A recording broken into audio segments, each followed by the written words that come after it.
So unbelievably, I'm out again. I worked it out. It's been nearly 6 months to the day since I was last out on a camp. So you have no idea how happy I am to be out. I thought today I'd do something. Well, I normally say something a bit different, but let's face it, I'm going to go up a hill and I'm going to camp somewhere. But the location's different, shall we say. I'm still in the Brecon Beacons, but I'm pretty much as far east as you can go, right on the border between Wales and England, walking along the Offa's Dyke path. And I had this little harebrained idea of camping on the English side of the border as a Welshman. And I thought it'd be good to get an Englishman camping on the Welsh side of the border. So I invited this little gentleman to come with me. Hi there. This is Roger, the wandering forester. Some of you'll know him. Very similar journey for the two of us as far as YouTube goes. He's been doing it pretty much as long as I have, and pretty much got as many subscribers I have. So I thought it'd be kind of nice, seeing as we're on a similar journey on YouTube. We'll do a similar journey today. So plan is head up along Offa's Dyke path towards Bluff and hopefully find somewhere to camp. Although looking at where we've walked so far, there's not going to be many pictures, so I don't know whether we'll end up dropping down a bit, but we'll worry about that when we get up there.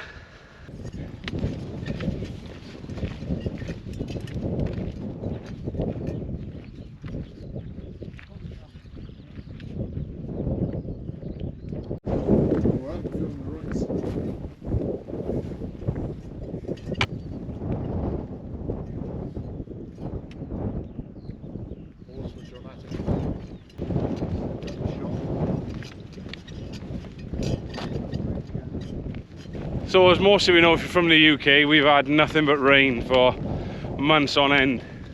So you have no idea how happy I am that the sun's actually out. Although, looking at it, the sun's out a lot more in England than it is in Wales.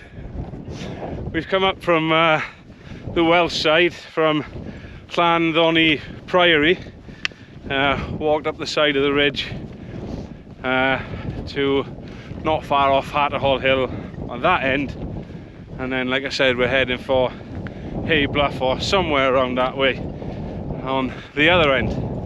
And apparently there was one of those big metal monoliths put up on Bluff not too long ago. I have no idea if it's still there, but whether that's today or tomorrow, I'm going to try and have a look for it at least.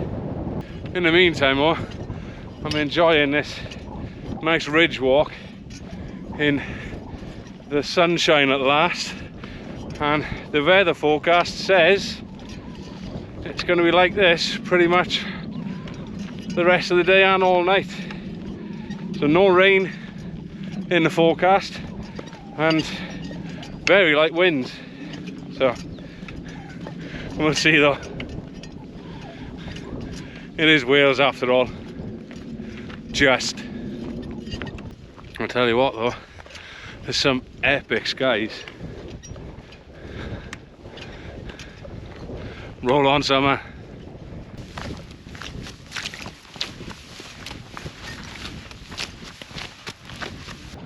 So we've been walking for, I don't know, maybe 3 hours or so. Covered about 6 or 7 miles. We had a bit of a rest along the way. Obviously a few stops to look at the views and take it all in. I think we've probably got maybe another mile, maybe 2 miles to go till we get to Bluff, and then it's all going to be about finding a place to pitch.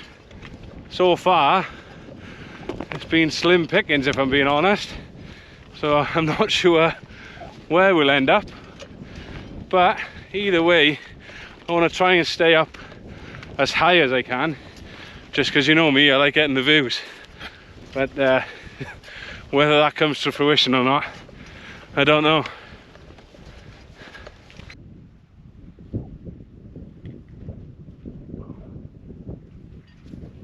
I know a lot of places are feeling the pinch with all these budget cuts, but now they've started budgeting the trigs as well. Tap it or it don't count. Tell you what, we've been blessed with this weather. Although, looking over there into England, the sun's been on there since we got to the top of the ridge, and it's been very intermittent where we are, and even less so over Wales. So this is the definite barrier between the two, not just geographically but meteorologically as well, I think. You can see why the English found it so hard to invade, because you look that way, it's like a friggin' billiard table, and then that way all you can see is mountains. So you know that this was the most easily defensible part.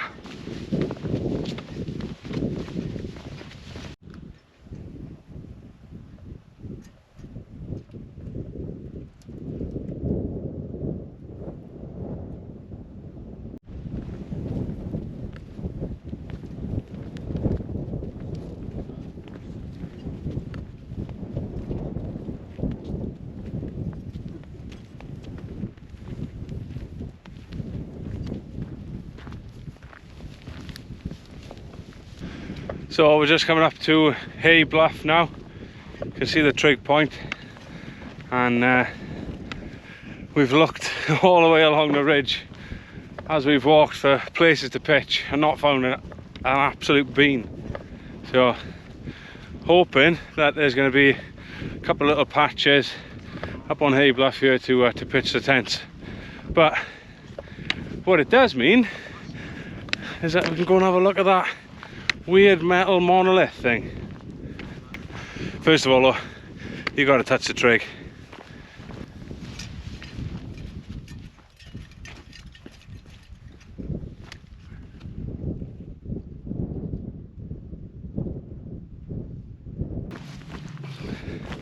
So a couple of years ago it was on the news, most of you probably seen it, of these weird metal monoliths turning up.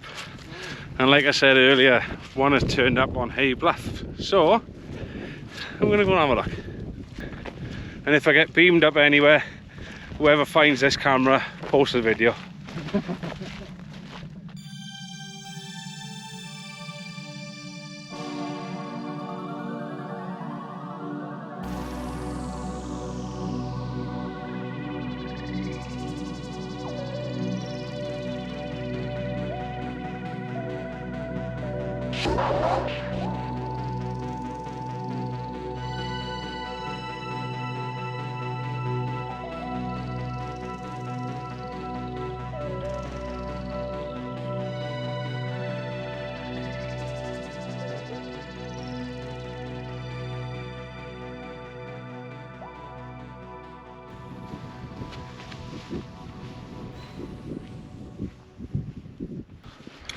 Right, enough messing, to camp.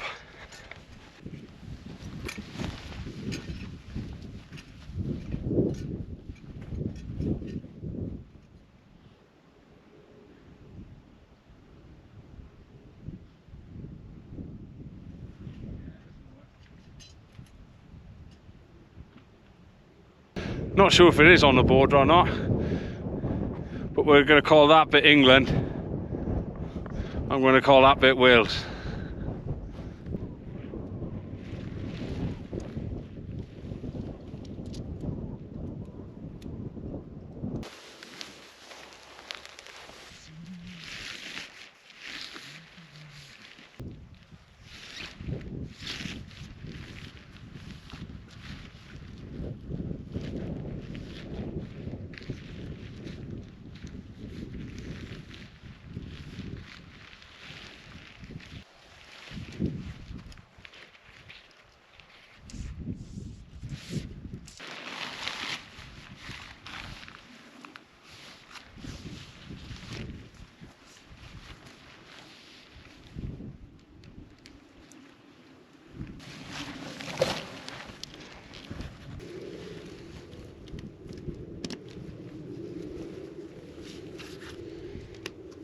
Tell you what, as pictures go, that's not bad.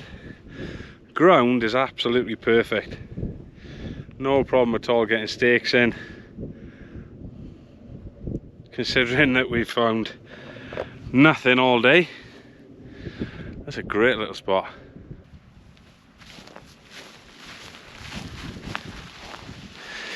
As usual though, now it's up, I'm going to move it.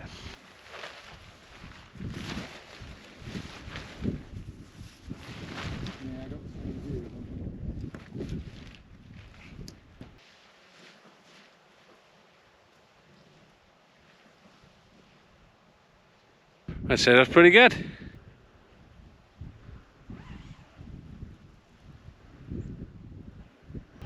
Honestly, I can't tell you how good it feels to be out again. It's been way too long.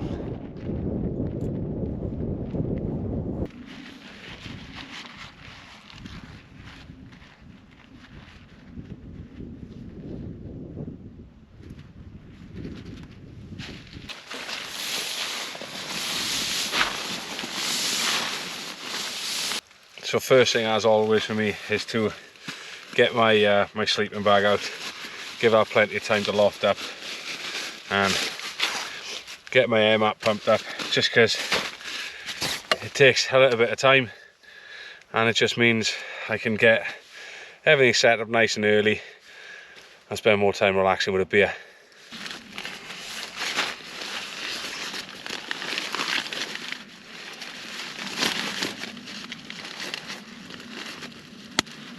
Not a flex tail to be seen.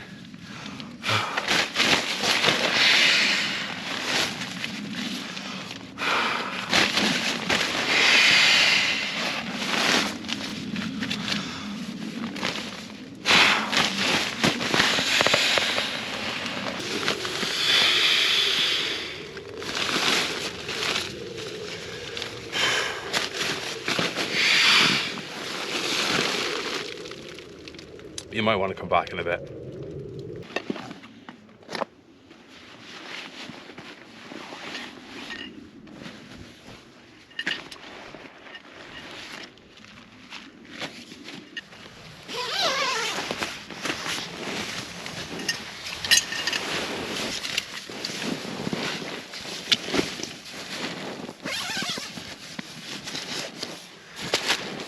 The best thing about the Helm one, by far. Right, now that's all set up, I'm going to take a seat, crack open a beer and laugh at Roger.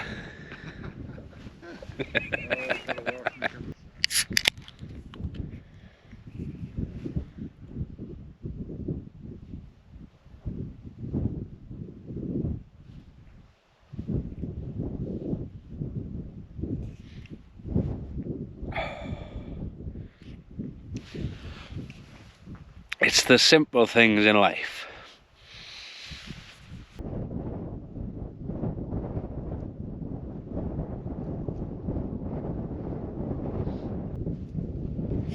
So like I said, we've pitched on the end of Bluff and we've just been treated to the most amazing weather and the most amazing views. However, directly that way is a place called Lord Hereford's Knob. And if that's the case, Lord Hereford was a big boy.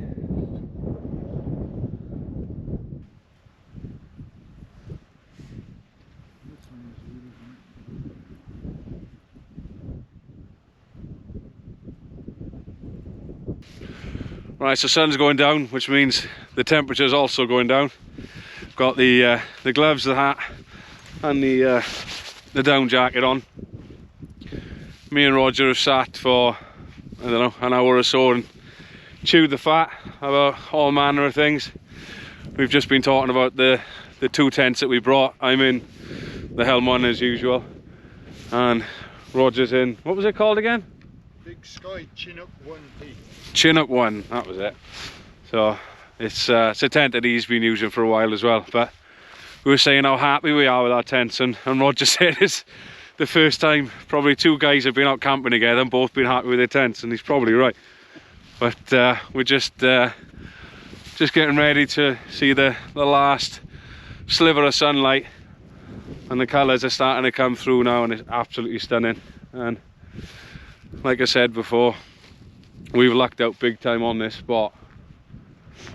You've got England stretching away in the distance there, and you couldn't really see it earlier, but pen of hands there. It was just too hazy earlier to see anything. You could see all the edge of the beacons along there. It's absolutely amazing. So I think the plan now is going to be to sit for a little bit longer, watch the last light, have a beer, and then get some food on. Right, so what was supposed to be a little natter turned into a pretty long natter.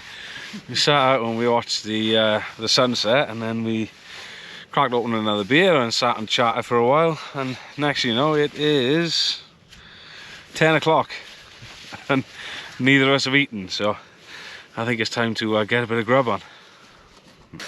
Nothing too exciting tonight, but it is something that I've not tried camping before. Just went out and bought myself a pack of stuffed pasta from Lidl or Lidl, depending on how you want to say it. So I'll boil some water up, get it cooked through. I probably won't do the whole packet tonight. I might keep some for the morning because I haven't got anything for breakfast either, but we'll see.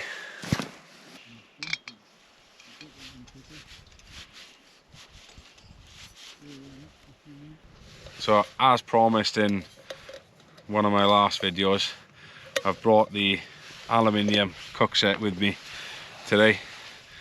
I'm just gonna boil out a bit of water. This pasta takes maybe 3-4 minutes to cook through, and I'm not gonna have any sauce with it or anything like that. Nothing fancy. I'm camping at the end of the day.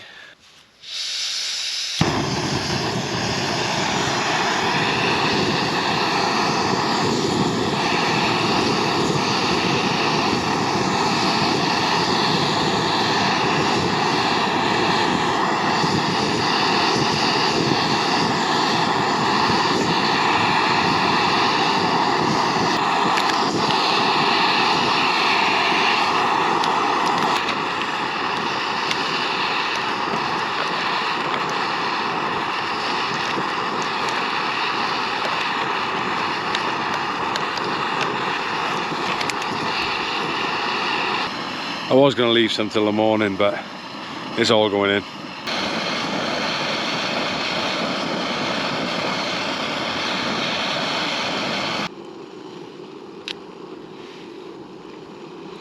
The good things with these is that you just simmer them for 5 minutes and they're done. Only problem is you use a lot of water.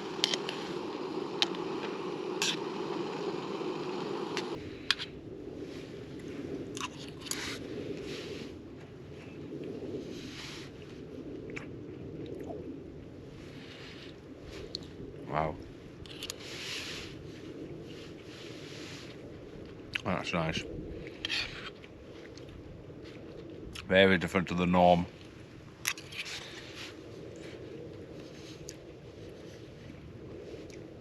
You get these meals that I normally bring, you know, the fire pots or adventure foods, things like that. And some of them are great, but sometimes cheaper is better. I'm not sure what Roger's got for food tonight, but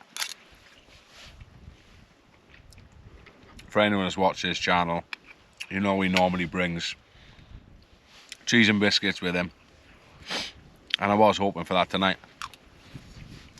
but he's let me down.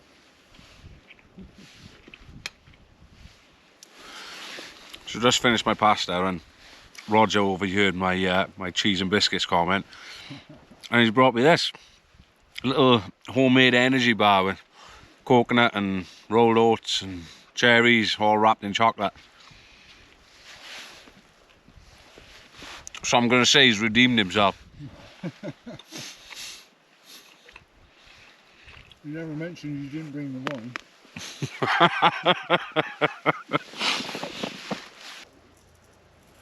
It's just gone 11 o'clock. We've stood out and chatted again for a little bit and watched the stars, or what you can see of it, because the moon is out and it's really bright, so it is blocking a lot of what's going on out there. But we've, like I said, had a little bit of a chat and chewed the fat, should we say, for most of the night. So just going to turn in now and hopefully get up for a decent sunrise in the morning. So unless anything drastic or fantastic happens, I'll see you in the morning. Morning. Not a bad night's sleep, to be fair. I'm normally one for waking up every now and again, but I think I only stirred once, maybe through the night. It's 7:15, so sunrise I think was about 6:05. I did have a peek out, but there was a bit of cloud line along the horizon, but I think it's just starting to pop up now by the looks of things. So I think I'm going to get up and stretch my legs and get some water on for some coffee.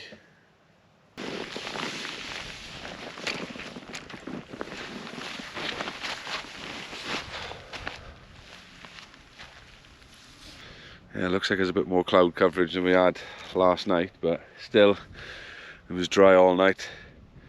It's cold though, considering it's the end of April, and I had to bring the Ascent 900 bag with me. So I'm ready for this weather to start turning.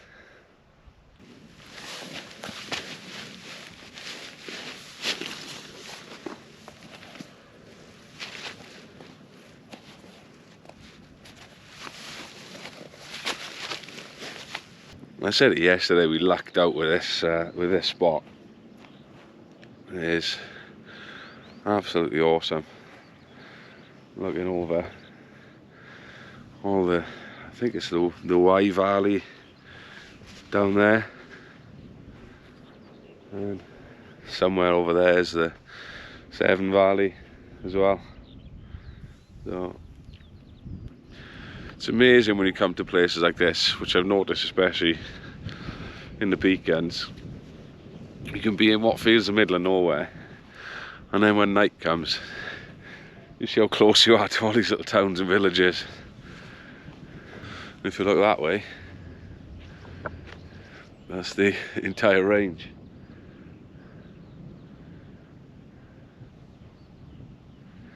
Got the unmistakable silhouette of Penavon in the middle there. Got Winevark just round the corner here, which I've camped on. Penavon just behind that then will be Van Vau, which I've camped on. And you got Van here and Van Brycheiniog in the distance, which I've camped on. But I think this one is certainly the furthest east I'm going to be in Wales. So like I said last night when I was having food, the only thing with that pasta is it takes a lot of water. So I've had to take some out of my bladder from my bag. I always keep water separate for cooking and coffees and whatnot. But it means I've not got a lot left. Not that I'm going to need it really. And the big thing up here, me and Roger were saying last night, funnily enough, the water sources, there's only 2 or 3 that I know of up high in the whole weekends. You see people in places like the Lake District and whatnot, and they've got springs all over the place you can fill up from. But here, I don't know what it is. They just don't seem to be anywhere around. Like I said, I only know of about 3 that are high enough, that are on way through routes that you could top up water from. But it's slim pickings really. I know I'm waffling on a bit, and all you really want to see is a shot of me lighting the stove.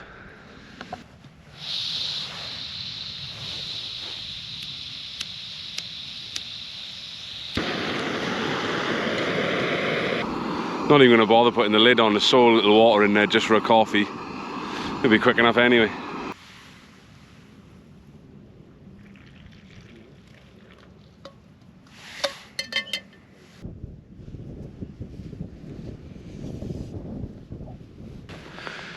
So as per usual, the rain has started. So it's nice to know it's not just a Wales thing. But I think it means we're going to start parking up and make a shift. It's just gone 8 o'clock, so might as well start back anyway. I've had a cup of coffee. I'm not going to bother with breakfast or anything like that. It's only, I don't know, 6 miles or so back to the Priory, so I don't know, maybe 2.5 hours or so. So time to get going. Sometimes I wish I was a bit more organised. Always just get to camp and chuck everything in. Not much order to anything.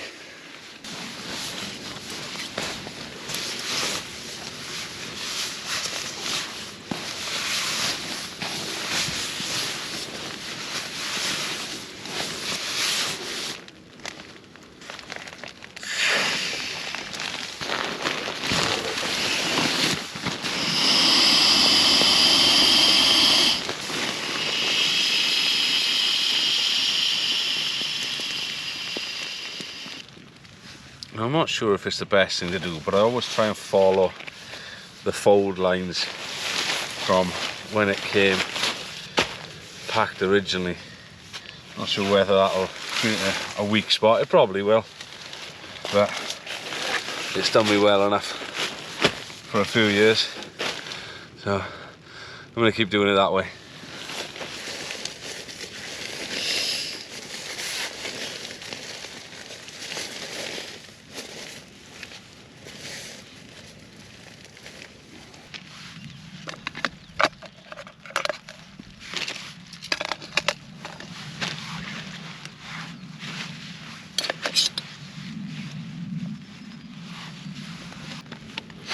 I do like this this little cook set that I've got.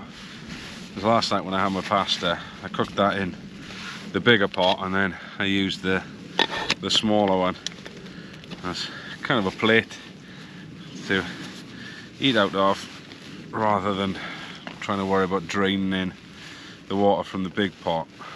But what I've found is that, considering how wide this pot is, it's bigger than my gas canister, so it does rattle around a bit. So I've stuffed my stove and my cup, coffee, porridge in there to try and get it, but it's still a bit of rattling. My Toaks Titanium one, it's the exact diameter of a canister, so you get far less rattling with it. Not that I noticed much on the hike in, but just think over time more and more stuff rattles in there. Don't know how well the coating will cope with it. I wasn't going to bother putting my sealskins back on either, but seeing as the rain has started, makes sense to. I'll save you the horrors of looking at my feet though. Well, I don't know, some of you may be into that sort of thing. I just had a great idea. Seeing as the rain has started, I can now call this Caught in a Storm, Had to Bail Wild Camp. It means I'll get millions of views. We'll do the Caught in a Storm face. Ah! Oh, I was going to do that.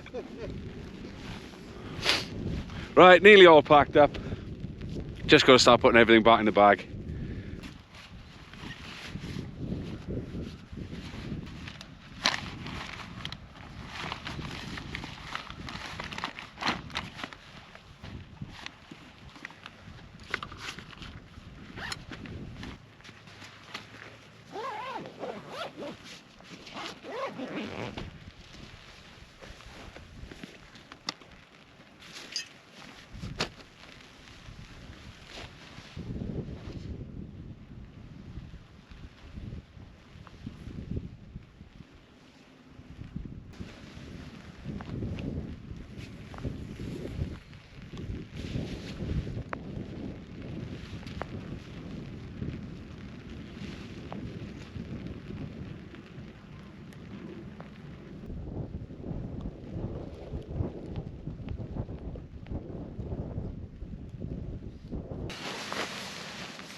Right, that's everything in the bag, so I'm just going to take this down jacket off. I don't really want to be walking back in this, I'll just get too warm. So I brought my waterproofs with me.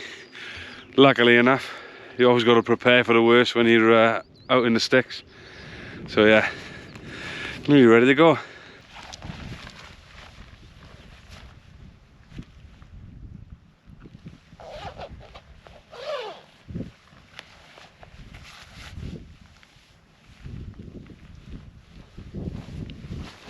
Won't be needing these today.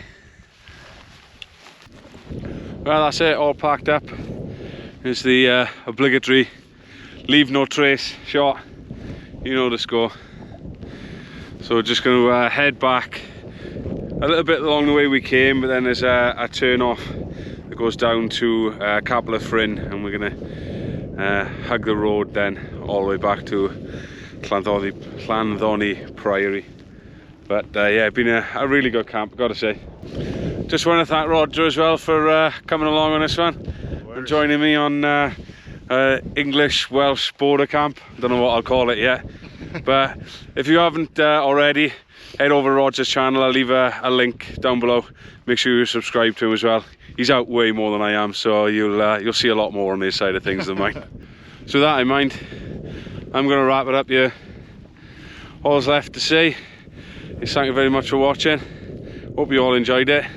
If you have, like it, and if you really enjoyed it, make sure you hit subscribe as well. But thank you very much for watching. I'll see you on the next one, and now's the obligatory walking away from the camera shot and fading to black.